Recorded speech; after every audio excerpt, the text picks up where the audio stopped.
সাজানো বাসর ঘরে বউ সাইজাই পর্যন্ত 4বার ঘুমটা দিয়া বসলাম। বাসর ঘরে সব জামাই একই রকম।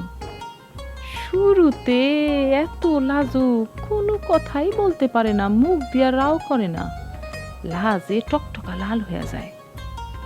কিন্তু যখনই মুখ ফসকাইয়া একটা কথা বাইর হয়ে যায়, তখনই লাজুক জামাইয়ের লাজ দৌড়াইয়া পালায়। লাজুক জামাই তখন পুরুষ হয়ে যায়।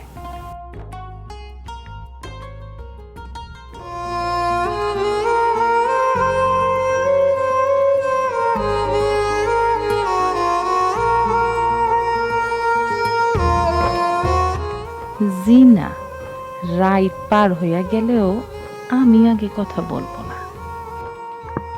মনে হয় না সে কথা শুরু করবে।